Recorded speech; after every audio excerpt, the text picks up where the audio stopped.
What's up, everybody? How you doing? Welcome back to another episode of Telling Stories with the Punk Rock Dad. I know it's been a little while. I just haven't had the content that I wanted to bring to the table for a lengthy conversation solo. And I met this gentleman here, Rob. He's got a channel also on YouTube called The Punk Aughts. If you get a chance, go check him out. I'm going to put a link in the description. I'm sure vice versa. We just got to talking, man, and we both are fans of Operation Ivy, Rancid, and Tim Armstrong, Jesse Michaels, and we're like, hey, want to do a show? Sure, yeah, let's do it. So we just decided to do one, and we're gonna talk about those fellas, man. Tim Armstrong, Jesse Michaels, and their music, their bands, the stuff that they've done. What is up with Operation Ivy right now, etc., etc. So thank you for hanging out with me a little while today, Rob. I appreciate your time, dude. I really do, man. No, it's good to be on here. It's good to meet someone that actually is interested in diverse interests like you are, but also in a lot of the same stuff. I like doing this channel to connect with people for that exact reason. It's hard to find people that actually give a crap about things that you hold. Like, so I'm 41, and I have this thing about, like, when I was younger, I've always been the Rancid guy. Like, there's that guy in every group where, like, that's their favorite band. Uh Ever since I was like probably 16 or 15, that's been my favorite band. It's never changed. It's probably never gonna. And I've gone through the whole discovering them. They were awesome. And then I went through the whole, oh, they're not punk anymore nonsense that people were doing, back to the, like, oh, now they're putting out records that we don't care about that are suddenly classics all of a sudden. And then back to the where, oh, now they're legends. I've been through all of it, man. So I've stuck around, man. I'm not planning on going anywhere, dude. It's hard to find people that are willing to voice their opinion regardless of what everybody else thinks. And I think that's so stupid, but it is what it is. But I'm sure I've done it too, but not to the extent that I'm talking about. No, but I think Rancid is kind of specifically polarizing in that everyone can kind of be mad at them for whatever reasons they have to be mad at them. As you said, if you say they're not punk enough, or Yeah. they did that, or they were they're too posery because they dress in the 1970s London garb or whatever, or you just flat out don't like the music. Someone always has a reason to not like them for whatever reason. And I think it's because they are kind of the default band in a lot of ways, where it's like, okay, you're into punk, you're into Rancid. I think on the more surface level, like, once for me as a kid, like, I grew up in the poppier era in the late 90s. So Rancid was already established. So Rancid was like the first band that I discovered that wasn't something necessarily that was on the radio that felt a little bit different. They were More they were dangerous kind a of little bit. a gateway band. And Well, the thing is, I never left them though. It's like I discovered other stuff, but that always was sort of the yes. baseline. So I mean, that's how, I mean, it was probably 95 or 6 when I discovered them. I saw them in Dallas in 96, I think. So yeah, they were pretty established by then. I think Out Come the Wolves had already come out. Like, the thing is that a lot of the stuff that I hear, it really screams two things: jealousy and insecurity. Because people just want, they, no matter what happens, if you get popular, you're gonna get people to hate you. And if my channel suddenly blows up one day and I have 500,000 subscribers, all the guys that love me right now are gonna suddenly say I'm too big for my britches, and I am no longer the same guy. In reality, I will be the same guy because I don't give a shit, and I don't. I'm just not. I mean, I'm the same dude as I was 20 years ago. Like, I don't know how I would change. So, if I got more money, it would go straight to the family, bro. Like, you're not gonna see me rocking no. I might get like an actual, like, necklace of some kind, like a thing, but like I wouldn't be like suddenly rocking crazy sunglasses. Like, I just don't dress like that. Like, what about me is gonna change? I'm gonna have more records. Okay, yeah, probably. I'll guilty as charged. Well, because it would be inauthentic, right? It would be If you so were fake, acting bro. like that. You'd be able Yeah. to tell from a mile away that I was posing. I'd be poser right there. That's Well, the bullshit.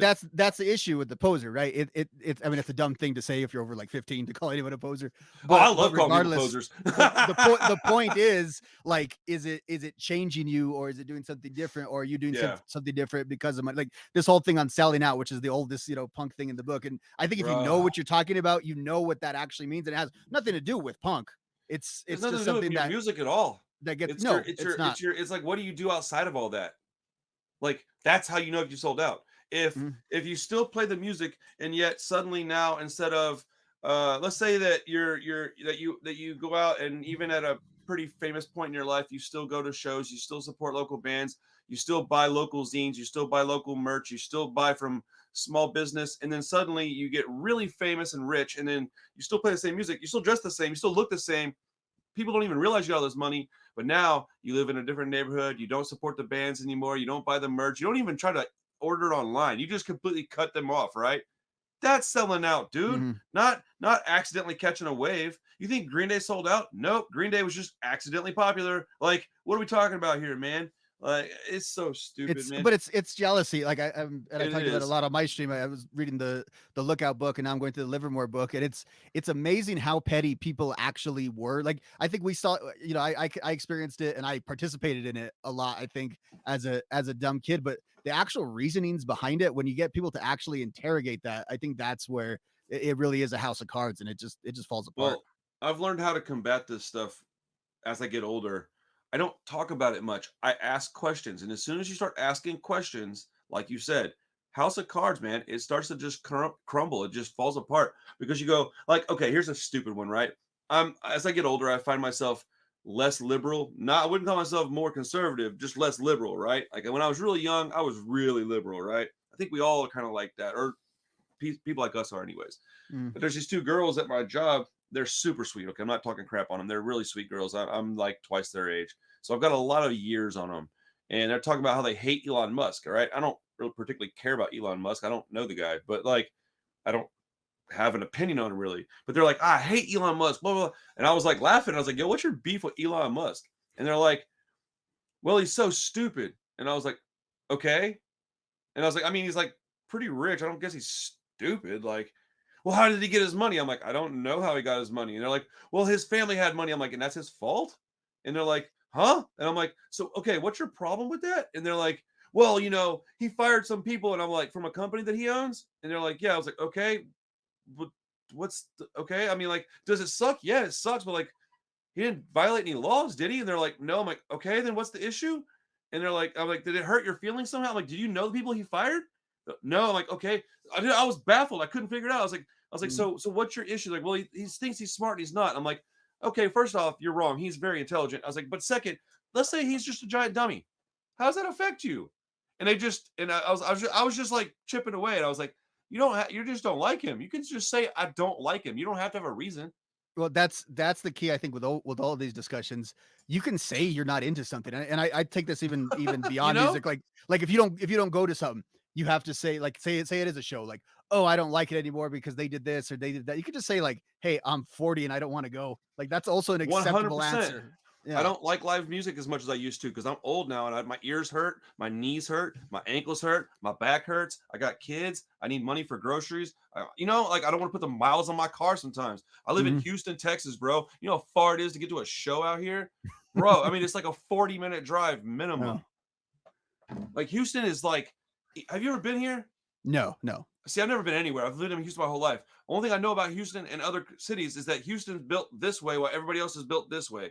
Everything is far, dude. Like far. So, man, I just don't want to drive, dude. Like I don't want to go, but I don't blame it on other people and talk about how I just don't like the band because no, dude, I just don't want to go out. I don't like it's not my gig anymore. Like I just don't, or like I don't know. People change, dude. Like look at Fat Mike. How different is Fat Mike now than like say 2003, Well, I've 20 got it years ago? at 2003. That's when he changed because he was Actually, yeah, yeah, because he right. went from like that's when they started doing like The pump up the the volume. Like they changed like their whole shit. I think they grew up a little bit. Like just one day they just woke up and they were like older. Well, and he was quiet. Like he was famously quiet. Didn't want to do interviews after the thing happened with MTV and No Use for a Name and all that. And Oh, I they don't forgot get about credit. that. They don't get credit like Rancid for being mysterious because that's just not really their style. But they kind of went mute for a while. And then I think really in the early 2000s, as they became elder statesmen and got involved in other ventures, then Fat Mike kind of became a cult of personality when he was kind of just Yeah. like a nerdy kid before that. I think Well, I mean, there's a real clear line there in the sand of where they were different or where there's he was different at least. they're another band that it was really cool to hate on for a long time, bro. I remember wearing NoFX shirts and getting shit thrown at me, dude. Like, Mm. because if I didn't like the Unseen and I wasn't wearing a Casualty shirt, if I wasn't wearing an Rotten shirt, I wasn't punk rock enough. Dude, fuck off, dude. I will.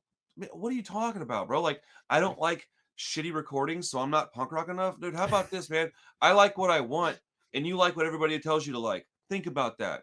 Like, I Mhm. don't even care if I'm punk rock. I don't give a shit, dude. Like, call me whatever you want.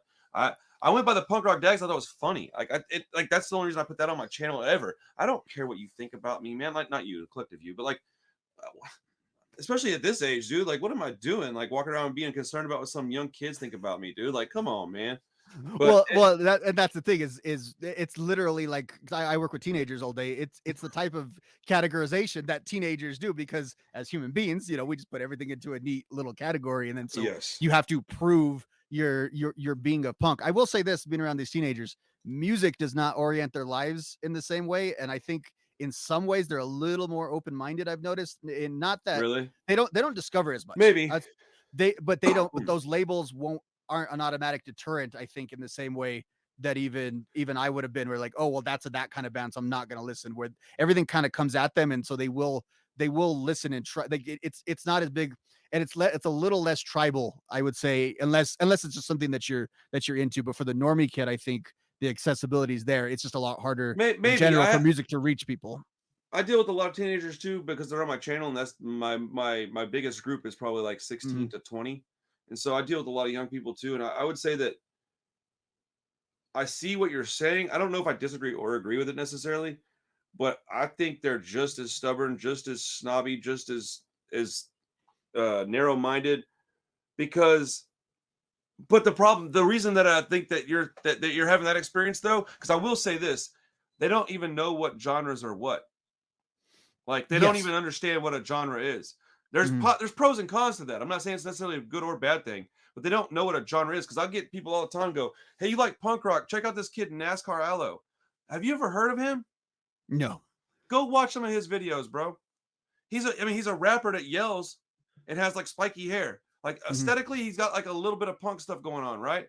Nothing about this kid to me is punk rock. So like it blows my mind when they tell me this stuff. But I mean, they're just trying to be helpful and inclusive. I'm not mad about it.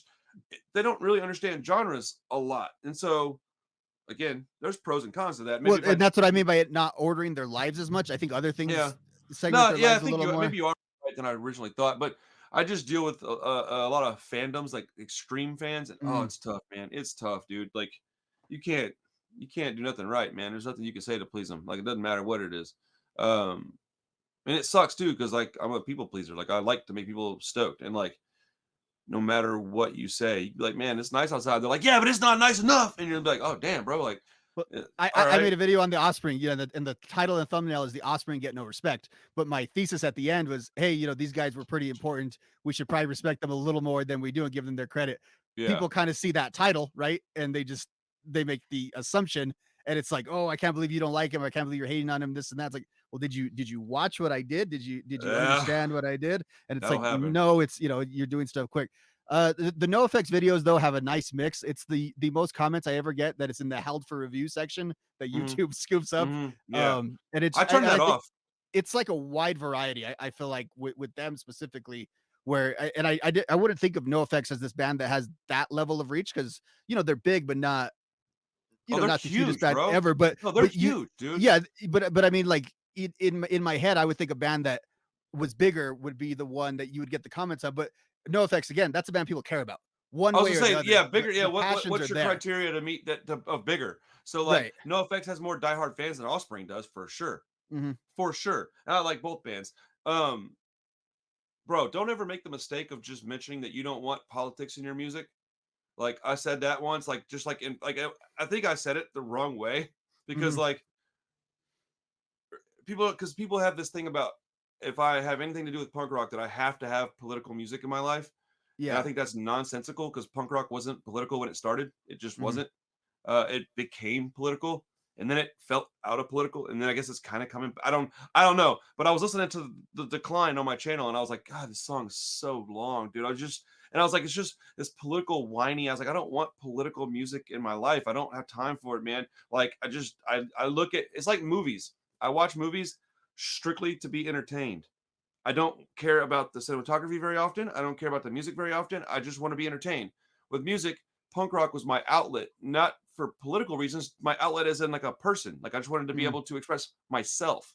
And that's how and so you got a bunch of gatekeeper types that want to sound smart and get on a a soapbox and tell you how dumb you are, but woof, buddy, I messed up, and I did like a reaction video to this kid named what is his name, dude? He's a rapper from Florida. He's actually really, really, really good. And he did Rage Against the Machine, Bulls on Parade. And the problem is that I don't like Rage Against the Machine. It has nothing to do with the message. I hate that band. They're just the worst fucking band of all time. I hate them. They're just, come on, man. Anyways, I don't know where I was going with that. I had a point I was going to make, and I just lost it. But something about politics, probably. Yeah, bro. I was thinking of something, and I was looking at my shirt, and I was like, oh. And then I was like, oh, yeah, that was funny. And I was just thinking of how backwards I say things sometimes. I don't mean them this way. They come out, and then people just roast me, dude. I don't really care. Like, when I get roasted, people think I get mad because I'm really animated. I'm pretty intense, but I'm never really even mad about anything. I don't really give a shit. But, like, we're getting roasted, honestly, sometimes it's hilarious. Yeah, and even that, sometimes it's constructive. Like, yeah. Sometimes I'll do something and someone will point it out, like, damn, you were right. Or a missed fact. That's why sometimes I prefer the podcast and the stream, because you get a little more leeway if you don't have every piece of knowledge about the thing you are talking about. And if you do that on live definitive authority. Yeah, you'll get ran on for 20 minutes. You're like, could we please get back to what I was talking about? Like, so let's talk about some Tim Armstrong and Jesse Michaels and Op Ivy, Bad Optix. I just can't believe they did that. Like, I'm shocked. And I feel like there wasn't a lot of lead up to it either, right? It's not like, well, no, did you read Tim Armstrong's post on Instagram? Yeah, they just started. He's like, yeah, we just did it. We didn't want to tell you about it. And I'm like, yeah, I get that, bro. I feel you on that. Because, like, if they had said, we're going to do this, they would have gotten shit on by so many elitist types. But they just dropped a song. And then, of course, when I did my reaction video to it and, like, reviewed it, I got a bunch of people that are like, oh, but this is better. Now, it's not as good as Op Ivy. No, it's never going to be, bro. They're fucking 60. Like, no, it's not going to be as good as Operation Ivy. They're not as mad and angry as they were when they were 18 years old. Like, how is that not obvious? Well, and that when they say that, they're missing the point of why Op Ivy is good in the first place.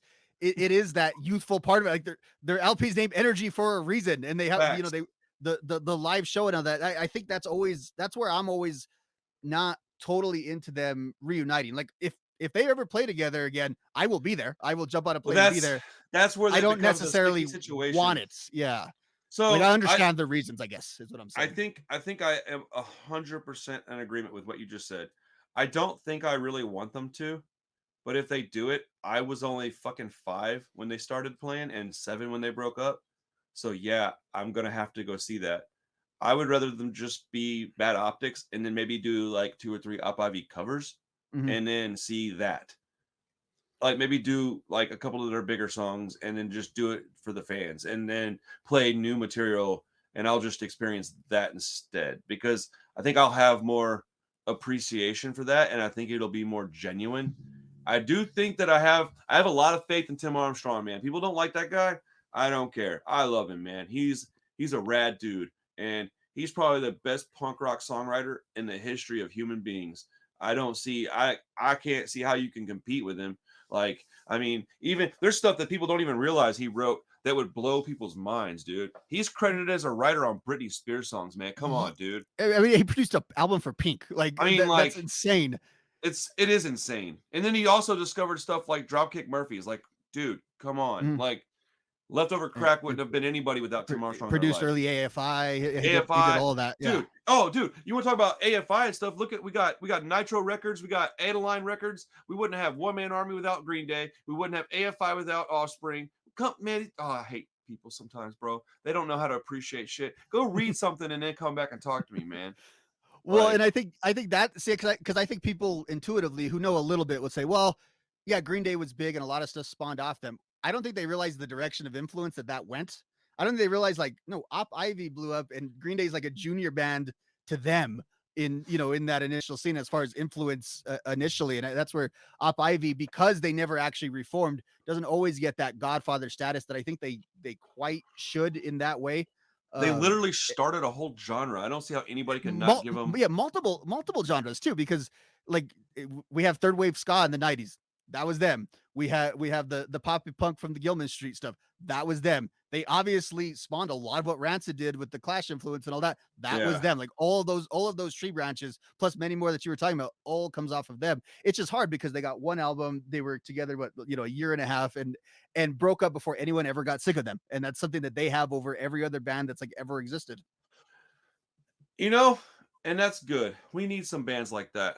We need bands that like dude, yeah, I don't know. I think people are just not very grateful. People aren't very grateful, and they should be because I'm itching for some new Rancid music, man. And so I'll take Bad Optics. I'll take Mhm. Lars' solo stuff. I'll take Charger. I don't care. I just want to hear these guys playing music because I love them. I love these guys. These are four people, I guess five if you want to include Brett since they have two different drummers, but like Mhm. five people that were in the world that at some point made something that absolutely positively changed my life in a positive way.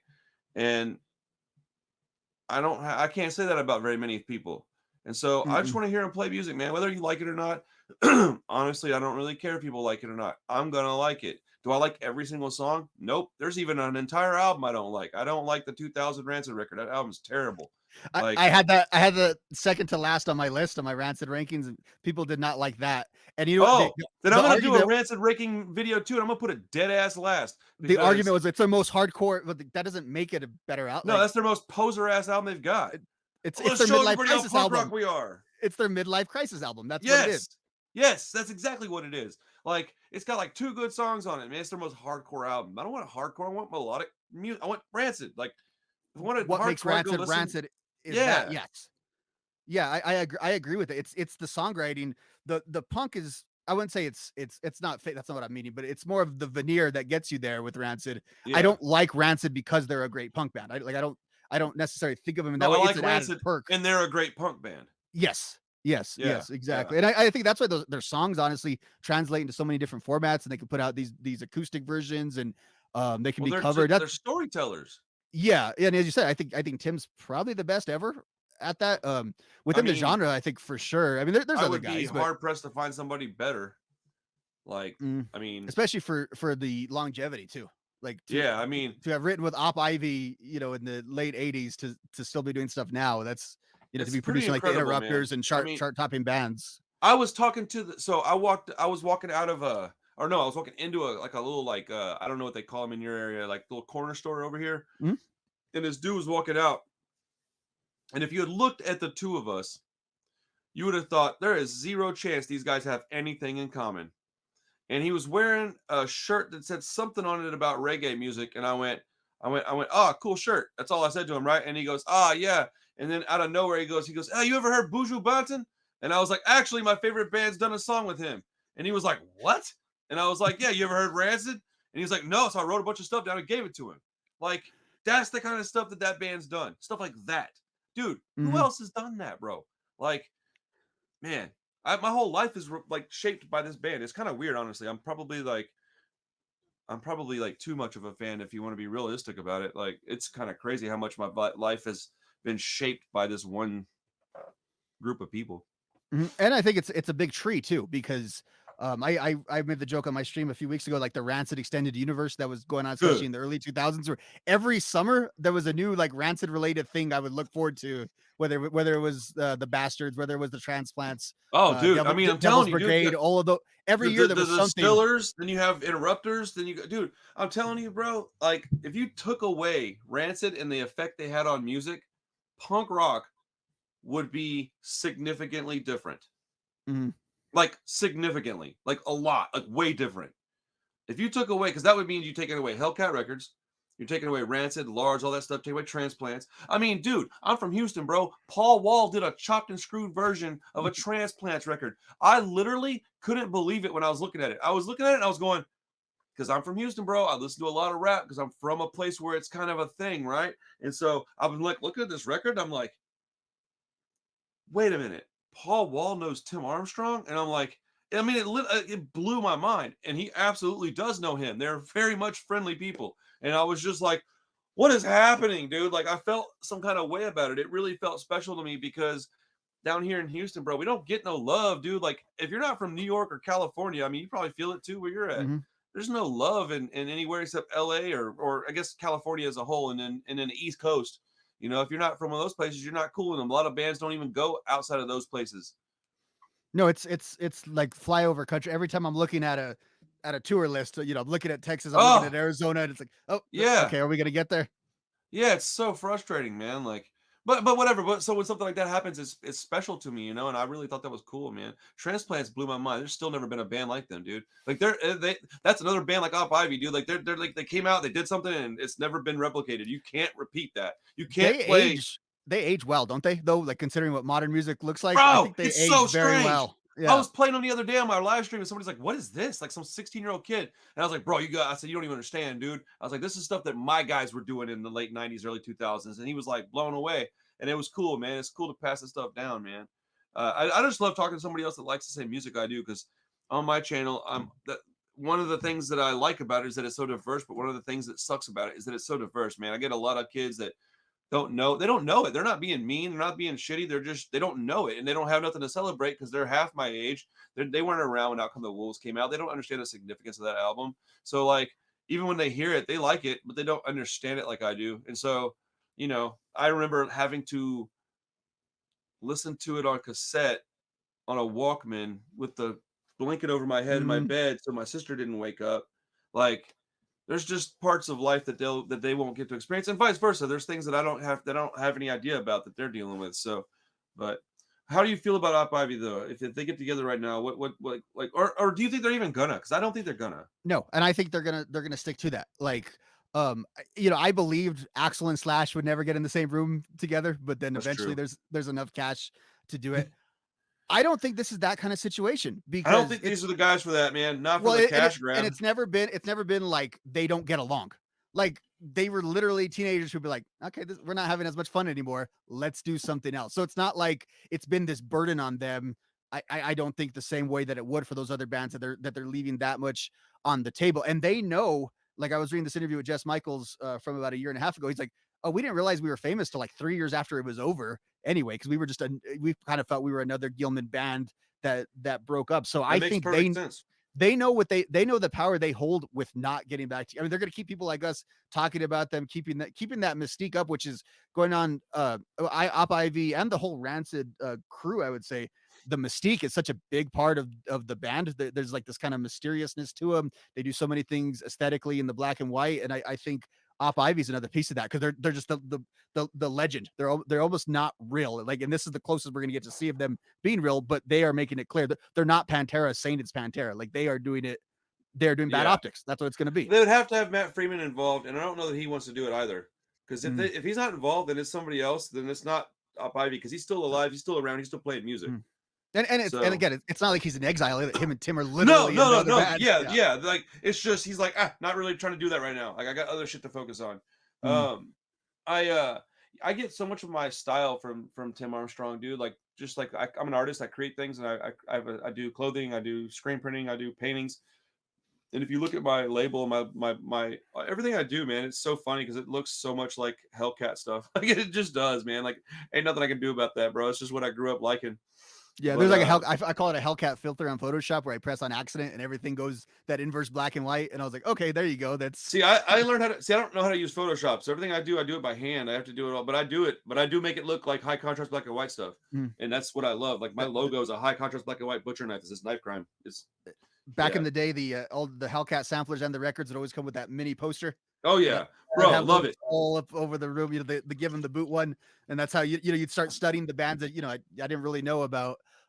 Maybe it was the Dwayne Peters band or something like that. And you'd see it on there and go check Bro, it that's just how I from the discovered poster. Leftover Crack. That's how I discovered Dropkick Murphys. That's how I discovered the Bastards. Obviously, the Distillers. Mm, That's how I discovered. I mean, dude, how did Give 'Em the Boot not shape a young punk rocker's life in the '90s? mm. Like that was so much bigger than any other comp out there to me, or to me, it was. It was the most important. Like it had. I yeah, I think the Punkaramas though were still huge though too, and they had as much reach, but the Punkaramas weren't as refined because Epitaph was pretty diverse, especially in the late '90s I think of that's what what they it was. had. Is that Hellcat was like exactly what I More, wanted. it was more focused. Yeah, Yeah, it was like like, holy crap, every single band on here, now they all like Dropkick and Leftover Crack are not at all the same kind of music, but they feel like they fit a similar mhm. well, I guess aesthetic, I guess, Yeah. like Well, that's well, do you remember the DVD from back in the day? What was it called? It was called "Give 'Em the Boot." Yeah, and it was just live performances that Tim and other people had shot on very amateur. And what you're talking about fits there because all those bands just kind of fit together in like the narrative they crafted, and it's just concert footage. But yeah. you could tell there was something where there was like the Necromantics and F minus and these bands, which again don't Dude, the aren't Necromantics is similar, another one. but they fit. Yeah. Yeah, they did, and they were all friends, man. That was a cool time. I'm glad I was Mhm. there to witness all that. I, uh I saw Necromantics play with One Man Army in, like, 1998 at this place in Houston in this tiny ass room, and I took my brother along with me, and he didn't wanna go, and I was like, "Bro, you gotta go." He's like, "I don't really mess with punk rock stuff." And I was like, "Bro, I think you'll like this band, Necromantics. They're like more of a rockabilly, psychobilly type sound. They talk about horror movies and stuff." And he was like, and then I was like, "All right, well, there's this other band called Women Army from San Francisco playing. I've never heard them before, but they're probably pretty cool." And then I get there, and Women Army played first, and I I don't know how to explain it, but that also changed my life. That is one of my favorite bands to this day. It's one of my top 10 bands of all time. I still have their CDs in my backpack right now. They're in there. I took them to work this weekend. Was listening to them, and yeah, I don't know where I was going with that. It's a cool story. I fucking love that band. That's a one man army is a kind of you had to be there to know about it. So it's kind of one of those fun things to know about because they didn't really have a resonance, I think, beyond that time period. Like I've got the Alkaline Trio split somewhere in this room. Yeah, I got that But over here somewhere too. it was like at that point, and then the next thing I do is like, oh, they were done as a band or something like that. Yeah, And they it was put like, out wow, 3 it albums was and a kind of split, quick. and they were like, "All right, see ya." And it's like, "Damn, bro." And I had that one that shirt that had the knuckles on it, that said One Man Army on it, and then Mm. it had like the little leaf thing that said San Francisco on a banner, and it was like black with yellow print, and I loved that shirt. I wore it all the time, and then I got too fat for it. It was like, "Fuck." But So you I got to turn the still, you band know shirts what? into pillows. I still scream, bro. I should just make another one. I can make I've that got, shirt tomorrow. I got to feel those old punk shirts that my wife's converting into pillows, which That's is kind of awesome. cool, and have them as the front because So I still like them. They're fun merch to just have, even though they won't fit. unfortunately, I lost everything in Hurricane Harvey, so I don't have Nice. very much before that. So I managed to get a couple things since then that were pretty cool, but I've got my very first punk rock shirt that I ever bought, which is Rancid tour shirt from '96. I got like a painting from Japan that my grandpa brought home, and that's pretty much it. Everything else I lost. I lost everything. I lost like invaluable stuff I can't put a Mhm. price on. Like there was artwork and stuff from other people that are famous now. And I lost all my signed Rancid stuff. Like, yeah, dude, that's gross. Um, but I managed to get a couple things. I got a Out on the Wolves first pressing unopened. I got that Tim Time Bomb and Friends record. That was pretty cool. That thing's freaking expensive. But What's only what like 900 songs on that thing? good God, it's like 3 albums, dude. I didn't even open it. I just wanted to have it. It's just one of those things where I just wanted to own it. And I will say that of all the Rancid like offshoots, that's probably my least favorite Really? is the Tim Time Bomb stuff. No Yeah. shit. That's like Yeah, probably like right next to Rancid for me. and it's one that just does like, and I love the Poet's Life. I love that album, Yeah. which I think is what this Bad Optics reminds me the most Oh, of. it's exactly the same. It's Uh, exactly what it is. It's just a Poet's Life 2.0. yeah, Poet's Life featuring Jess Michaels. I think you could almost Yeah. So like categorize it the as. Tim Time Bomb and Friends stuff, man, I'm surprised you don't like that as much. It's like my favorite stuff he's ever done. Maybe like I like it as much as most of Rancid stuff Mm, because it's just like maybe it's because I'm from Texas, bro. I don't know. We country ass dudes down here, bro, and there's a lot of it's like acousticy, and like the country, Zydeco, yeah. like folky. I don't know, man. I can listen to it anywhere, anytime, and it won't bother anybody, and it still Mm, gives me that Rancid feel. And I think that mm. might be what it is. I don't really know. I love it, but it ain't for everybody though. I've let some people hear it that weren't really impressed. So Yeah, and I think maybe it's just I don't seek it out. Like I don't dislike any of it, and sure, sure, sure. it's just not something that I like. I'm in a mood. I just never really think of Tim Time Bomb unless I just sometimes will Google stuff of random songs that I didn't realize he covered like as a part of that whole deal, and I'm like, okay, there's a Tim version of that, and there's so much of that that's out there, especially because it's so vast the library of that project. Dude, I have a poster in my garage that it's all of the covers of all of those songs that he put out. Oh wow. Like, yeah, dude, I think I might have a whole roll of them, man. I'll get your shipping address later, and I'll ship you one. I have tons of like tubes and stuff. I ship things all the time, bro. That's Like, some wild. guy just came in and gave them to me out of the blue one day. I don't even think he knew I was a fan of the stuff. He just gave it to me. And it was a big ass roll, dude. It's like I was crazy, bro. No, no, no. Lars sent me those. That's how I got those.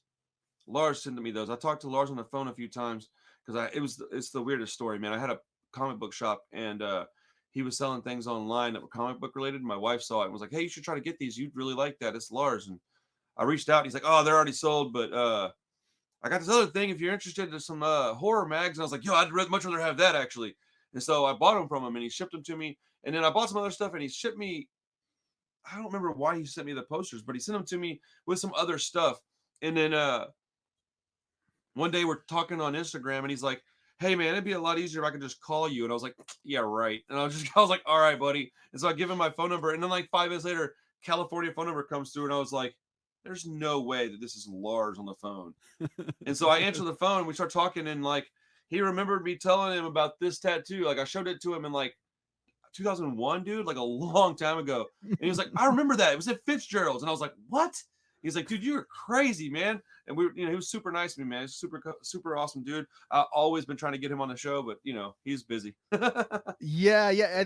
I feel like he's the one member who's like kind of, I wouldn't say Oh, the he's a public rock face star, of the bro. band, but yeah, It's but not, he's I'm that not guy a of the pussyfoot band. around. He's a rock star, bro. Yeah, you get updated on Rancid stuff because he'll appear on almost everyone else's podcast. I mean, he's not Yeah, he quite on won't show up yours, on but mine. I'm but not uh, cool enough. but even I wouldn't say mainstream, but like the guy from Avenged Sevenfold does a Dude, podcast. And he has I'm gonna Lars on reach out. there. Wait, really? Yeah, he had the one episode with where he He did brought an Lars episode on. with that guy. Yeah, the Oh, hold up. I'm personally offended by that. I'm gonna no, dude, M Shadows, no, the bass player. bass player. It's I Johnny don't Christ. I want to say his name is. I don't have Yeah, no I he don't have has no a problem with those dudes. he has Just talking shit. he has a series just like an interview, a podcast series, and he's That's had several cool. punk rockers on, and Lars was one of them. Amongst I'm like gonna all the reach like, out to Lars and go, "Hey man, I'm like almost credible. I got 26,000 now. You any interest in jumping on for 20 minutes?" Dude, I'll pay him, bro. I just want to talk to him for a few minutes, bro. Like this is like my favorite band because there's zero chance I could get Tim to do that. no. So like I just want to talk to somebody for a few minutes just to say I was able to do it. Like that's like a bucket list thing for me. Like sincerely, in all honesty, like no joke. Call me a stan, call me whatever you want. I don't care. That's like a bucket list, dude. Everybody has somebody that they would love to talk to, and that's my guy. I would love to talk to Lars and just because like when we talked on the phone, it was cool because he was like a regular ass person. He was talking to me Mm. about stuff that had to do with his kids, and I thought that was really cool, man. He was like, "Hey, can you help me with some like Yu-Gi-Oh stuff?" And I couldn't quit laughing, bro. I was like, "Yeah, sure." I was like, "What do you need, man?" And then we got really close to playing Magic Online together a couple times. Like we just couldn't match our schedules up. But like he was super like normal, and I just thought that was so weird. I don't know what I expected, but he was just like me, and I was like, "Huh." I'm like, go figure. A guy that listens to punk rock is just like me. That's really weird, I guess. I don't know. It was really Well, surreal, I wonder too, and like try to like psychoanalyze these guys because he had to sort of like grow up to be in Rancid, so to speak. Like he was told to be on his best behavior. I wonder Oh, like really? See, I didn't even know that. yeah, well, and it's not that dramatic. It's just that like the whole mission statement of Rancid was kind of the sobriety for Tim that Matt was Mm. doing and all that. And Okay, I not do that know that. yeah, Yeah. not that Lars was like this insane person. I don't know, but he No, but had he was to young and wild, now yeah, and partying and stuff. he had to shape up. And there's like the famous stories of Matt telling him that we find one beer and you're out and this and that. So I wonder now if he's and he kept that Rancid kind of cloak of darkness all those years. I wonder now if he's like a little bit off the leash, and Yeah, that's why he's probably. everywhere. He's all these wrestling tweets I'm seeing from him all the time, and Oh, so he he's loves that just stuff, dude. And he's a toy collector, so like he has a lot in common with tape me because trader and yeah. yeah, he collects toys and stuff. He has a lot of stuff that like he and I cross over a lot, bro. Like he and I probably have way more in common than I would with say Tim. But Mm, that's I mean, I don't know. There's a few people I'd love to talk to. Matt Skiba would be one. I just would love to talk to Matt Skiba. mm. I'd really love to talk to a buddy from One Man Army, just asking what the fuck happened. Because that band, in my opinion, is like legitimately like every single song that they've got is good. I've never heard one that I thought was even mid. Bro, I can't Yeah, and even say that about Rancid, dude. Rancid's could, got songs I don't like. Women Army does not. you wonder if One Man Army could have been like way bigger too, because their music's actually pretty accessible when Oh, you listen to dude. it. Yeah. Yeah, they could have been huge if they wanted to. They were on Billy Joe Armstrong's record label. Mhm. Like, yeah, they could have been big, dude. Like, and I don't know that they wanted to be because he also did what's that other band he did? Dead to Me for a while. Mm. Have you ever heard Dead to Me? No. He was it was quite a few years after. It was like a, I don't know what to call them. They're like punk rock, but they're like not Mhm. yeah, they're like, I don't know. It's not like One Man Army really. I was hoping it was, but that's how I found out about him. Is people were like, "Hey, it's dude from One Man Army in a new band," and I was like, "Really?" And so I listened to it, and I was like, he sings a little bit on their first album. Then I think he was out, but like, you should check it out. It's called Big Brother. It's good, man. It's like actually like really good. I'm looking for this. What other stuff do you know about Jesse Michaels? Because I didn't know about some of his other projects until the other day. Like, because No, like, here's the thing: is like, there's a lot that I don't know because I'm stuck in Houston, bro. Like, there's things I just didn't learn, and I just didn't because I wasn't around it. I wasn't close enough to it, and so I felt kind of stupid being such a big fan of the guy and not knowing about Big Rig or Classics of Love. I had no idea those bands existed. no, I'm pretty unfamiliar. I mean, I'm more familiar, I think, with like when he's a painter too, right? I think he does. I believe I so. think he I think he does the art stuff. Yeah, I really can't speak on that. Too the only time I really ever That check makes him me out feel a is little bit better because I if he's was doing an pretty interview. surprised. I think though too he's yeah. I mean, people will he'll give interviews and this stuff, but he seeks out fame a little bit, but probably not to the extent that he could if that was Oh, if he his wanted end to, he could goal. be huge, Yeah. dude. Because I always feel like he's uncomfortable in front of a camera. Did you Mm. see that show that Tim did with the Interrupters guys, and Jesse jumped on stage to do that Up Ivy song? He looked so out of place. Yeah, we played it earlier on on my failed stream. That's how we kind of Yeah. opened up. And Okay, so like, the first comment someone made is like, "Well, he's clearly in a different point now," he said, and I was not really sure what he meant by that, but I think that's what you're yeah, referring to. yeah, he looked super uncomfortable, and I felt empathy for him.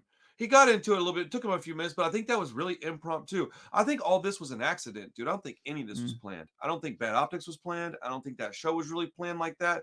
I think it just kind of happened. They saw an opportunity. They said, "Hey, you want to do this?" He said, "Hey, fuck it, why not?" And then it just happened. That's how all the Mm. great stuff happens, anyways. Hey, you want to do Well, this? Cool. and like, there's no reason not to do it. Like, I think there are reasons not to do the Op Ivy reunion. I Yes, think I would we've agree. talked about that. I think like if you got the means and the time, might as well do it. What's great about punk rock is like you don't have to. It doesn't matter if your tour is downscaled. Like, sure, everyone would like to have things as nice as possible, but Yeah. you're a punk rock band without a lot going on, especially Excuse these me. guys who are kind of veterans at it. Yeah. You can tour punk rock when you don't spend too much does become sustainable, and bands have proven that. These bands that are still going have kind of proven that over the Well, years. I mean, any band that's got like a 20th anniversary of anything coming out right now can make a tour, make money, live on it, and be fine. Now, you can't live extravagantly, but you can do it. Like, look at the Bouncing Souls. Mhm. Like, good grief, dude. They just did 10 Stories High, and it's a fantastic album, and they're going Great to album. tour. Do what? I just said great album. Like, Yeah, that it was a really, dude, it fantastic really is. album. It like took me a few listens to get into it. If you ever get a chance to watch my review, you'll laugh because I was like talk on the review. I said when I first listened to it, I was like, nothing really jumped out at me. And then I said, well, then I realized that it's because all 10 songs are really good, so none of them stood out because they're all really great songs. Mm, And I was looking at it from the wrong perspective. I was looking at it from like which ones are gonna be good. Well, they're all good, and mhm. so there's still a couple that I like better than others, but they're all really good songs. And the Bouncing Souls, I mean, I have Hopeless Romantic tattooed on my knuckles, and it's not just because of it's Bouncing Souls, man. Like, love that band. But Anchors Away is, I think, 20 years old this 20 year. years this year. Yeah, yeah. That's Later crazy, in the year. bro. That's That's wild because to that's me so that was new. bananas, dude. I remember getting that, and I was a junior in high school, I think, when that album came out. It was like Well, it was new punk rock, like new punk rock, but still made by the legit guys, and yeah, and like, that was so good. Yeah. well, it came out the same year Indestructible came out, and Mhm. people, I'm like, Indestructible is 20 years old. What? Like, how old am I, bro? Like, good grief. Because I mean, when Indestructible came out, I remember getting that album, and I was on my way to band practice. And at the time, I had a really bad problem with drugs, man. And I remember being in the car doing dope and listening to Indestructible. And that first song, and I know, it just comes out real fast. And I was like, huh. And then it goes in and it slows down a little bit. Then you get like you get to like anyways, you do the single. What was the single called? Fall Back Fall Back Down. Down. Yeah. Yeah. And like, I was like, pretty immediate. I was like, oh, this is a good album. Like, this is really good. And then I remember all the kids hated on it. Mhm. And I was like, wait, what? You don't like it because of what? And like, well, that Fall Back Down song's cheesy. I'm like, do you know what he went through before he wrote this album? And I'm like, because I do. It wasn't even this album before it was this album. It was a whole different album called Indestructible. It wasn't even called Indestructible. It's called something else. And they Mhm. rewrote the whole album because he got divorced and his heart was broken. And like, yeah, he wrote some cheesy shit, man. Let the guy live, dude. Like his whole life got flipped upside down, bro. Like, By the way, not the first. It's punk rock. It's not the first guy to write cheesy shit either. Like no, it's not a even pretty a little cheesy bit. Have you genre heard No Effects before? as a whole, right? And that album, and I've actually got. I'm going to do a video soon on the interview they gave to Alternative Press at that time, which was one of they billed it as like their first interview in 5 years or something like that. I don't know if that's exactly true. And you forget like that's what Joe Strummer had died. Lars's brother had just passed away. He got so divorced. much. All that stuff. Dee and Joey had just died. Like it was kind of reminds me of this era that everyone's in, where everyone's just kind of sad all the time. And what year? Alternative Press. It was it this one? Yeah, that one. Let's go! I can't believe I have this right now, bro. Tell me I don't wear my hat like Brett Reed. Come on, bro. I've been wearing my hat like this for so long. Dude, I started getting back into collecting these, and I got because I lost all my stuff in that stupid hurricane, and one of the things I lost was is that a death bat on your arm? It is. Yo, I'm glad I wasn't actually shitting on that band then. Well, I mean, they're an easy band to shit on, and I've done my. No, I like I like some of their older stuff, but like I actually said earlier, no, I don't really have a problem with those guys, but that's funny because I'm glad I wasn't being a dick. But no, I got this one. I picked up this one. You probably have a bunch of them, huh? I got this guy here. I've just started kind of collecting them. Let's go. I got my Hell yeah. I got an AFI one right there. There you go. I'm going solely with Rancid stuff personally because I don't have the space to put anything else. But I'm on a mission to get a whole year. Look at this cover. Oh, so bad. Just so bad. The old AP cover too would be one to have the famous one, the Scott for Life, the brighter no future, right? Where it's like we're here too. Oh, look at that! Yeah, the other one that's like Punk gets Scott for Life. I know. I know that. Hold on. Let me that's what I'm thinking of. The one I'm thinking of, it's kind of like gray and brown, and he's in the suit with the big mohawk. I think that's the one I'm talking about. Let's see. It's got to be around like the Wolves era. It's around that time frame. Yeah, that's the. I think that's what I'm talking about because that's the one. That's my favorite magazine of all time, and that's the one I had on my wall. And oh man, yeah, dude. Like, so check this out. I don't have time. It's not pulling up, but I have this, which is really important to me. This is the first concert I ever went to. I had to find one of these online, but it's got Rancid in it as well. And I still have the shirt from this show. Yeah, man. Like I saw the Ramones original lineup before they all started kicking the bucket. Like it's crazy, man. Like the amount of stuff I was able to accomplish in just a couple of short years. But yeah, man, all this Rancid stuff. Like you got, like I'm thinking about going back and doing some videos and like reading some of the magazine articles on there and like putting some photos up and stuff and just I don't know, making punk rock content on stuff that I enjoy and maybe people will watch it, maybe they won't. Who knows? Well, and as we talked about earlier with Rancid, they were so mysterious. I keep going back to that, but I really think that's a big part of their aura is especially it's so opposite now. Like nowadays, anytime a punk rocker says or does anything, we hear about it, we know about it, they tell us. Whereas yeah, it's all over Twitter, it's all over Instagram. They kept their distance. So all the Rancid like paraphernalia we only got in drips. And like now that these books are coming out and stuff, we get a little more, but like even the Winwood book, Smash, which is a really good book. He says, I talked to everyone. He talked to the Offspring, he talked to Green Day, all of them. The one band he couldn't get a hold of was Rancid. Like he said, they in all these years, really? He was trying to interview him and he still just cannot score that interview with Rancid. I mean, it's kind of awesome though, dude. Like, I mean, Tim didn't even drive until like recently. Like he was notorious for like not even having a license. Like he was like a millionaire. It was like so many songs about buses. Yes, right, dude, for real. I rode a bus down here in Houston for most of my life. I didn't have a car until I had kids, man, and I didn't have a license until about 8 months ago. Like I had my license taken for almost 20 years. Bro, I'm telling you, I was a fucking retard when I was younger, man. I was stupid, dude. I did a bunch of dumb stuff. It was awesome. We had a lot of fun, man. I made a lot of mistakes. Like, I mean, yeah. What's your favorite Rancid album? It's got to be Out Come the Wolves, huh? Or maybe not. Yeah. So like on the video I did, I'll let me go through my rankings in my head. I had the self-titled one pretty low too. I had both self-titled ones low. Yo, what? That first album is so good. I just felt it didn't have. There was something. Maybe I'm a large guy. That's probably like my third favorite one actually. Yeah, people took. I'd probably go backwards from the Out Come the Wolves. Let's go. Self-titled would go. I would just flip it around and have Out Come the Wolves as my number one, and then 2, Let's Go. 3, that one. and then 4 would be Life Won't Wait. Then it would be Indestructible. Then it would be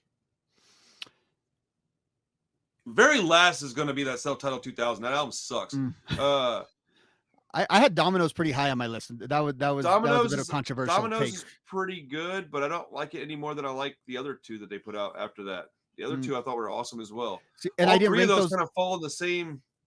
I didn't rank those 2 in my video because I didn't feel like it was fair to those 2 albums because and Dominoes a little less so, but from Dominoes to 93, they've got like 20 years of equity built up in my brain versus the other 2. And it was hard to put them in that right context. I think now with a little bit more distance, I'd like to go back and re-slot listen to those albums, dude. I listen to them all the time. I actually think I would put both of those higher than Dominoes. I don't know, man. It's really hard because Dominoes has a few classic songs to me. Yeah, I don't know. I view Dominoes as kind of like Let's Go, not Let's Go, Life on Wait, Indestructible. I'm saying old album is almost like a not the leftovers from there, but it's 2.0. It's in the same, it's in the same zone. So it's I think close, but there's some problems on that album that I don't know, but there's no songs on it that I dislike, I guess. I need to go back and listen to it all again. Life Won't Wait was one that when I first heard it, I was really like shocked by it. I didn't know if I liked it much because it was the one after Out Come the Wolves, and I was like, this is what they're bringing us. I was like, this is weird. And then it's a tough one. It shocked me because like I had like my first ever punk CD was Rancid 2000. That was the first thing that like wasn't like a, like a Green Day or something like that. Yeah. And you think I would have it higher actually because it was so formative. And it just I like the rest of their catalog better. I don't dislike it. I just like but Life Won't Wait really dislike it. I'm sorry. Guys. Really shocked me because I didn't know as much about Rancid at the time, and because of their imagery and all that, and that album, I assumed they were more like more of like one of the more hardcore Hellcat style bands. Sure. And so Life Won't Wait just it took me a minute, and it's kind of long to sit through. So it took a little while. I love it now, but it took a while. Well, clearly I love it because it's on my throat, but it took me a little bit. But see, that came out the year my dad died, I think. No, I think he died the year after that. And so I associate that one with my dad a little bit. And like, I didn't really know him very well. So there's a lot of like, just like the Bouncing Souls is the same thing. And that band, The Gadgets, the same thing. Like my dad bought me a bunch of albums right before he passed. And it was like Life Won't Wait, Bouncing Souls, the self-titled one with the soccer ball, The Gadgets at Ease. And so those albums like will forever be like in my brain as like my dad, I don't know. It's weird because I wasn't even like with it. Yeah, I wasn't even like close to him, to be honest. But yeah, when I heard it, it threw me for a loop. And then I heard Self-Titled 2000 and I got pissed off. I was like, they're gonna give me, because once I realized how good Life Won't Wait really was, I was like, oh, these guys are fucking amazing songwriters. And then I heard 2000 and I was like, oh, calm down, bro. Like, quit. What happened was they listened to everybody. The pressure got to them. And that's really obvious. If you just listen to their discography from front to back, you can tell that right there, you're right, midlife crisis about that time of their life, but that the pressures of like being a punk band got to them. Instead of just being a band that happened to play punk rock, they were trying to be a punk band. Bro, stop, chill, dude. Don't worry about what everybody else is saying. Like, listen to The Unseen, man. They went and turned into a hardcore band, basically. Like, who cares? Like, just play what you want to play, man. And I wonder if it was specifically also a response to Life Won't Wait because Life Won't Wait is the complete opposite of that. It really is. It's a weird ebb and flow the way those two, because I do feel like Indestructible. Again, I know I made the connection to Dominoes, but Indestructible is more in the vein of Let's Go and Wolves. Like it reminds me more of that. Oh, for sure. I don't think it's as much. It's nothing like self-titled, and it's not, and it doesn't reach the levels of life. But Life Won't Wait and self-titled are both on their own kind of play. They don't really have a comp in the rest of the catalog, either one of those albums. The first Rancid record. See, I'm 41. How old are you? 36. So I'm a little older. I'm 5 years older. That's actually a big difference when you think about like the 90s. That's a specifically for what we're talking about. Yeah, because I was here in Rancid in 95. You got them in real time. Yeah. Yeah, I was a little late to the party. You want to hear a cool story? Check this out. This won't take long. So I was a skateboarding little, shithead kid, and there's this place called Diamond Head Records out in Spring, Texas, and I was out near there, and I was close enough to walk to the store, and I would go in and I would just look at punk records, and I would write them down, and then I would take them to my house, And I would tell my dad, hey, this is what I found. This is what the cost is. And then he would try to buy me like one every couple of weeks if he could, right? And I was not old enough to work yet, so I couldn't go do it on my own. And we were mail ordering and doing stuff through like Fat Records and Epitaph, and he was just trying to help me out. He was cool enough, man. He just wasn't a good dad. But one day I'm in there and I'm holding a skateboard in one hand, and I think I had like a water or something in my other hand, but I had a mohawk, and it wasn't very long. It was like no hat. It was like flopping around. And so this dude walks in, and he's got like what I now know as skinny jeans and like a battle vest on, and he's got like charged hair, and he's clearly like in his late 20s. Tattoos that are all shitty, smelled like cigarettes, and I was like, that guy's awesome. And like, you know what I'm saying? Like my mom would have been like, no. But I'm like staring at him. Like I couldn't quit looking at the guy because I was thinking, like, dude, this is what I want to look like when I'm older. I want to rock this kind of shit. I like this, dude. Like, this looks rad. And so he's like, what's up, dude? And I'm like, hey, buddy. Like, hi. I'm not cool. Sorry. Like, and he's like, what are you in here looking for? As a matter of fact, I think I was wearing like a homemade Bad Religion t-shirt. Like I had drawn like the Bad Religion thing on it and wrote Bad Religion on the back. I was poor, man. I had no money. And so he was like, what are you in here looking for? And he's like looking at me and like kind of like, this fucking kid, what are you up to, man? And I said, well, I was just looking at some CDs, man, and I don't have a lot of cash. So I was just going to go home and see what I could get my dad to buy me. And he's like, what kind of music do you like? And I'm like, I don't really know. I think I like punk. And he's like, yeah, what makes you say that? And I was like, I heard a band called Rancid. They're pretty good. And this is like, I'm young, dude. I'm like 14, maybe 15 at this point. And he's like standing at this. He brought a box in with him. In the box, he was going to sell it to the store. You know, you used to be able to sell this stuff back. Yeah.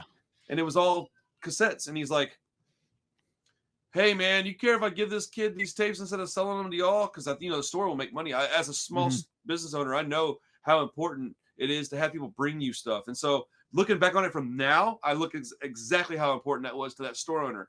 And he goes, hey, you care if I give these to this kid? And the guy's like, what is it? He's like, that's a bunch of punk tapes. And the guy's like, that's okay. He can have them.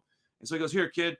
And he pulls one out and he puts it in his shirt pocket. I wish I could figure out what tape that was, but he pulled one out and he put it in his shirt pocket. Like, fucking, I'm going to keep this one, right? But he goes, here, take these. He goes, you like Rancid? There's a tape in there called Operation Ivy. You should check that one out. And he goes, also, there's like a couple of Rancid tapes in there, but here, take them. And I was like, what? And that's how I heard Op Ivy, Let's Go, and self-titled for the first time was those tapes, right? And that might be one of the 5 points that I could pull up that changed my entire life. Because very soon after that, I was at my friend's house and his stepbrother came over and gave me like a mixtape because I was skateboarding in the yard. And his friend was like, oh, here, you can have this. And it had Less Than Jake, Op Ivy, and some other ska punk Suicide Machines, I think, on it or something. And that also was like formative to me. Like these are all like 9th, 10th grade. And this is when I was really becoming me. And like, I forever owe that punk rock guy like everything, you know, because he just, and I constantly give kids stuff in my store. What's that mythical cassette, man? That's what we got. Bro, I would pay $100 right this second to know what that was, dude. Because I just didn't. I mean, he was kind of tall actually. He was way bigger than me. But he just pulled it out and handed me this whole box. Dude, I mean, that box, it had Bad Religion in it. It had No Effect. Pennywise, the purple one, self-titled, was in there. Dude, tons of good tapes. Like probably 25 tapes he just gave to me. Like, shit, dude, right now those tapes are probably worth a few $100 easy. Well, and as you said, like cassettes are kind of in vogue, you know. Not oh, bro, I have a super, whole label on. It's fun to have them. You know? I just got my master tape the other day from the production plant that are like, tell me to listen to it and, you know, give them the thumbs up. So it's not even punk, it's like rap, but it's good. It's like horror movie rap. My boy TJ Trainwreck, go fuck with TJ Trainwreck, y'all. Yeah, man, like, I don't know. Life is funny like that, dude. Like all these little things in your life will shape what you do in your 20s, then 30s, then 40s. And you don't even recognize it when it's happening, man. Like I didn't recognize at that point what that was going to do for me. I thought it was cool and I appreciated it. And I got home and I jammed the shit out of those tapes, man. But I didn't realize what that was actually doing for me. And, you know, I remember being like, I don't know, pre-10, young. I was at Walmart with my mom, and this guy comes in, and he has a big blue mohawk, and he has on, you know, patched up clothes and shit and tattoos. And I was like standing next to my mom, and I was like, Mom. I was like, look at that guy. And she was like, oh, no. Like audibly, oh, no. And I went, I want to look like that when I grow up. And she was like, no, you don't. I bet she would remember that, too. No, you don't. I was like, of course I do. Who doesn't want to look like that? Well, Those that's guys what people don't understand nowadays. How looking punk or really alternative in any way was still so like edgy, even oh, bro. until Yeah, like the dude. mid 2000s. When you like, yeah, like you said, like I would be like afraid when I'd see like a real punk rocker in the wild, but I also want them to think I was really cool.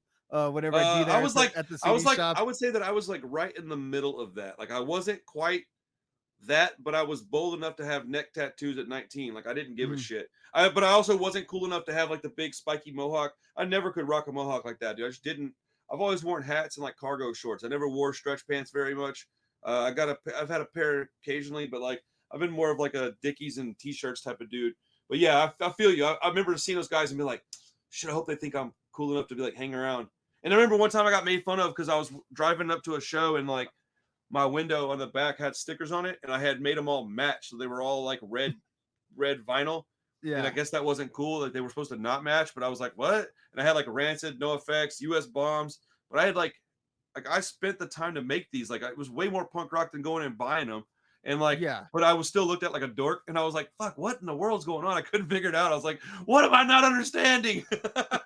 Really, it was just those guys were assholes. Well, That's going back to what we were saying about Rancid, one of the things I've always loved about them is Tim specifically in the interviews he does give. They are the one band, and I've heard Lars talk about that. He would say, "We tried, unless a band actually wronged us, even if we didn't like what they were doing, we tried not to talk shit on them."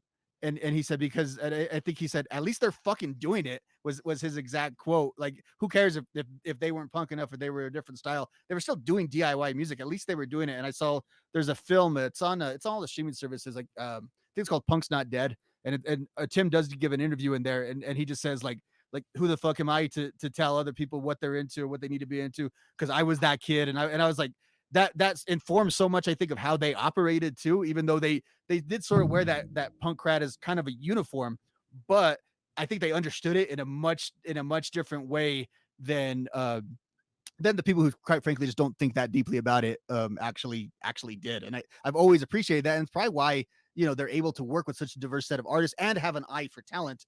Where Tim can look at like a pop singer like Amy Allen and go like, she would be great with my other friends over here, and they is can that do this how that thing. happened? That's like the Cliff Notes version, because those guys, the brothers, I can't think of their Yeah. names right now. Yeah, they worked with Tim, obviously, with some of the Tim post Armstrong life and stuff. friends and all that. Yeah. And Kevin had toured with the Interrupters as a second guitarist and all that. And I want to say I read a lot about it a few months. I want to say he kind of put them. He was producing both of them kind of independently and was kind of like, hey, you guys would really He was fit together. producing Amy's stuff.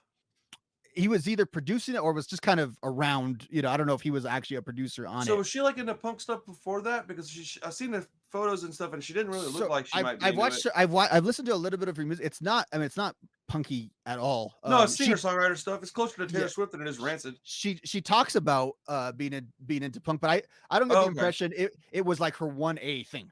I get the impression she was into a lot of different stuff, punk being Okay. one of them. That's cool. Um, I mean, I don't really care. I was just curious. She's Yeah, I awesome. don't- Dude. She's a great they- singer. They're like the band now that gets the hate in that way. In Yes. that, like, oh, Yes. they're a creation of Tim. They're like, okay, so you're telling me that the guy who produces them, the band sounds like him.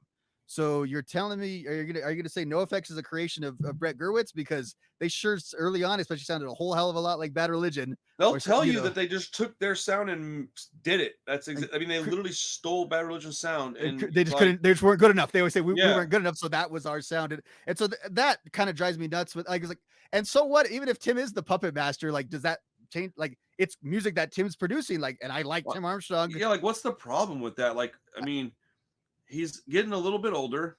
Mhm.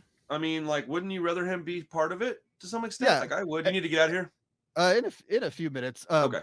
I'll say on that too. Like, part of why I like the Interrupters is like my daughter, who's 11, loves like that's her entry into like My punk rock daughter and stuff. is 8, and she loves the Interrupters. You know, she likes a lot. It's Catbite. Yeah. I've showed it. Well, because my daughter likes ska, just because she knows what ska is. Freaking Scott's awesome. because of the and it's a very accessible music, I think, to really anyone. Ska kind of has that even in a way that punk, even like, I understand if you just don't like punk and you're not being a jerk about it, like it just kind of cannot appeal to you. I think ska has open, especially the type of ska that like Tim produces. You know, it really Yeah. It's like dub ska stuff without mhm. all the horn stuff. Yeah, It's see, got and more it's got more keyboards than it does horns. I don't think I really like pure ska necessarily. Like I respect it. Oh, Like the stuff that ooh. Tim actually listens to and is inspired by. I No, don't that's the stuff necessarily I love listen that. to. No, Like I like dub and the reggae and true, yeah. old. Yeah, I like old first wave, second wave ska. First wave's the I mean, specials, I like the the specials. ska Yeah. lights. Dude, so I picked up a girl for work the other night, right? She's a coworker of mine, super sweetheart. I picked her up in my car to take her to we were seeing, like, I work at a theater in a bar, and so I get to see movies at midnight. Like tonight, I'm going to go see Mario at midnight as an employee, right? We can't take friends and family, but we can all show up as an employee. So I picked her up, dude. It blew my mind. I was listening to the Skylights. They just put out this new, like, Rhino Records put out this whole, like, I don't know, it's like a 2 CD set. It's amazing. Mm. And I'm blasting it, right? You know, I'm fucking old head listening to old dub stuff, and it never occurred to me that she wouldn't know what that was. And she gets in the car and she's like, "What is this music?" And I was like, "Oh, it's the Skylights." And I was like, "They're pretty dope." And I was like, "Here, I'll turn it down a little bit." She's like, "No, like what kind of music is this?" And I was like, "Huh?" And she was like, "Yeah." I was like, "It's like ska reggae." And I was like, "You've never heard reggae?" And she's like, "I've heard of it." And I was like, "You've never heard reggae?" And she's like, "Oh, I like it. It makes me want to dance." And I was like, "Yeah, that's what it's supposed to do." I was like, "Shit, turn it back up then." Cranked it back up and drove her to the theater. It was just such a cool thing. I just opened a whole door for this girl. She listens to like Prince and stuff. Like Mhm. she likes pop music, especially 80s stuff. I'm gonna give her a whole bunch of mixtapes, dude. Like, here, listen to all this stuff and then pick what you like. Let me know what it is, and I'll get you and I'll get you stuff. Like, Well, she's a it's like homie, man. define ska. That's really hard when you actually think about that, right? Like what actually Pick constitutes it up. That's ska. how I'll define it. I don't know how else to Yeah. define it. It's like reggae without as many beats, but So still can have that. It's I hard mean, to really define well, ska, here's the I think, thing: as is a that genre. what most people don't understand is that ska was around before reggae. Like, it's not hard to figure out. It just look it up. Mm. I do a lot of digging into this stuff, man. And ska was around 5-10 years before reggae ever came out. Ska is a more Jamaican music than reggae is.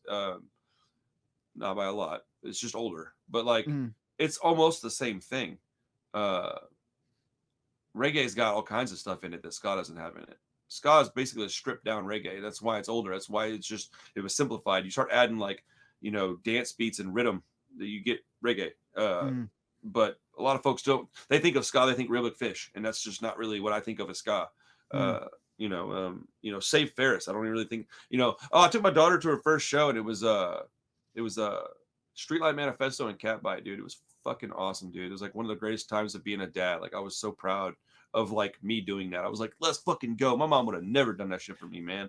Well, Like, that's why, I have a son, and he does not care for punk at all. And I'm mine either. like, oh, that's his punk rock though. That's his rebellion. Yeah. Is You're like, fuck your music. It's being normie. I'm like, oh, that's how you're gonna get at me, because I always joke, I'm listening to Pennywise and stuff. And I'm like, I'm driving to my job and stuff, real badass. And I'm thinking, how are these kids gonna be subversive towards me? And then I realize, oh, that's how by being perfectly freaking normal. Yep, that's gonna happen, man. Dude, it's funny how we mirror each other. My kids are the same way. My daughter likes it. My son doesn't.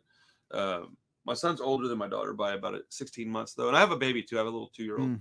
And he likes, dude, my little 2-year-old loves reggae. It's weird, bro. When we had a outage of power over here, when we first got it back on, I played the specials, I think. And he was like a baby. And he was like literally bobbing his head. And so I play it for him every couple of months just to see how he reacts. He just stands there and dances to it. I'm like, this is fucking rad, dude.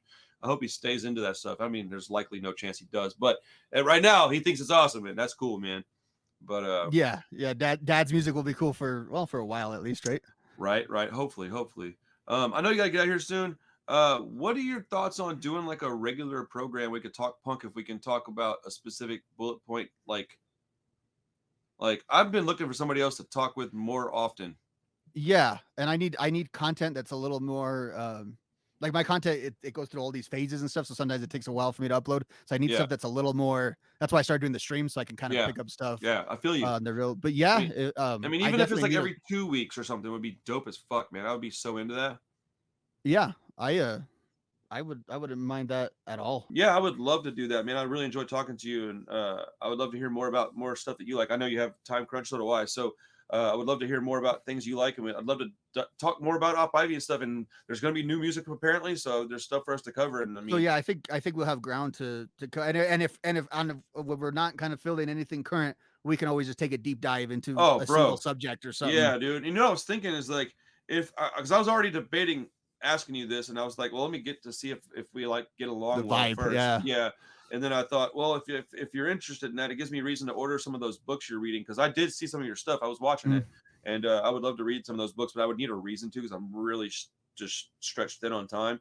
But like reading is hard, and I listen to a lot of audiobooks, but sitting down and reading, whew, that takes some dedication. So if I knew we were going to cover something, I could read some of it, and that would give me a reason to do it, which I really would be super down with that. But yeah, there were I mean in my chat right away, people were in because you were in. So and I definitely need a. I went and posted on my socials, bro. I'm telling you, dude. Like, this is all I do, bro. So if you get me on hanging on your stuff, I can't guarantee a ton of it, but I can guarantee you a little bit for sure. Because I got people that really fuck with my channel, and they're really, really great people. It'd be great for us to talk more often and like. But I mean, I've got insight to other things too, and you can always ask me like, "Hey, what's something that's cool that I might like that will get me views?" Because I can give you answers to that. And yeah, I mean, there's still stuff I like so much different kind of music, but I really want to focus more. Man, I'm 41, dude. I don't want to sit here and talk about shit I don't like any more than I have to. Like, I like delving into other stuff, but I also still want to talk about the stuff that I love. And if I have like a partner in crime, I could do this with. It'd be way more interesting. And my best friends don't give a fuck about punk. So yeah, same. like, yeah, I'm in the same. yeah, they situation. don't give a single shit about my best friend Chris just bought a Rancid Out Come the Wolves LP, and it like almost made me cry. I was so happy. Like, I mean, not really, but I was so shocked. But you So can actually. he comes in my store and he's like, 'cause I have a small record store, right? And he comes in and he's like, hey man, I got a question. I think I know the answer to it. Do you have a copy of Out Come the Wolves? And I was like, I do. Here, why? And he's like, I want to buy it. And I was like, whoa. I was like, fucking really? I mean, I wasn't quite that animated, but I was shocked. I was like, wow, that's crazy, bro. Like, he just said he was like, yeah, I was just jamming it the other day for no reason. And he's like, I thought about you and was like, oh, he's probably got a copy of that. I was like, I always have a copy of that in my store. It doesn't matter what. I'm gonna order another one today to have it in the shop next weekend. Like, we're only open on the weekends, but it's a cool little spot, man. I sell horror movies and music. That's it's same cross section of audience, I'm sure. Like, yeah, very much. And I have like I said, I started a label too. So like, if you know any like local punk bands that are looking for some exposure, man, send me some links so I can listen to them. I'm looking for punk bands to put out. Like, I want to put out cassettes. It's real simple, real easy, nothing crazy, and I'm just looking for maybe some people to throw me a song for comps, stuff like that. I've got a couple I've been in contact with because I just asked permission to play them on my street and the bumper music. Just some local guys. I have one band. They're three girls and a dude. And they're called Old Thick, and the singer's like a little heavy. I've heard of them. Yeah. Holy shit, you know them? I know them. I've seen them live. If they're from here, and I've DM'd with them back and forth. You know, Hold just on. asking them. Dude, I do know that band. Yeah, I could probably kind of. Oh my goodness! Come here. You want to say hi to my new friend? Come here. He's got jingle out. Oh, it's all right. Come here, little crazy. This is my little guy. Hey. Say hi. Yeah, that's Rob. He's my new friend. Baby shark. Yeah. All right, little tiny little nipplies. All right, crazy. Get out of here. I'll see you in a few minutes. We're about to get off of here. Gotta get ready for movie night. Okay. So, all right, I'll be there in a minute, baby. Okay. Yeah. All right, cool, man. Well, shoot. I'll let you get out here and maybe pick up your daughter, but let's stay in contact. And how about we'll just plan on like in a couple of weeks. I'll jump on with you on your stream. Okay. How's that work? What do I need to do? I think we could just do Zoom. Do you know how to use Zoom, or have you used Zoom? I mean, this is the same thing as Zoom. Basically, I used Zoom for like the first year of my thing. So yeah, it should be. Yeah, fine. that I know has worked, and we'll bring you in through. I think there's probably a way to make this work. I just haven't figured it out yet. But yeah, this is like really fucking easy, dude. I used Zoom. I stopped using Zoom to use this because it's so much easier. You should look into StreamYard, dude. It's fantastic. I love it. It's so user friendly, man. Like. Dude. Yeah. I mean, you may not need it, but I love it. I will never use anything else for the time, at least for the foreseeable future. But yeah, man, I'd happily jump on with you and talk whatever subject.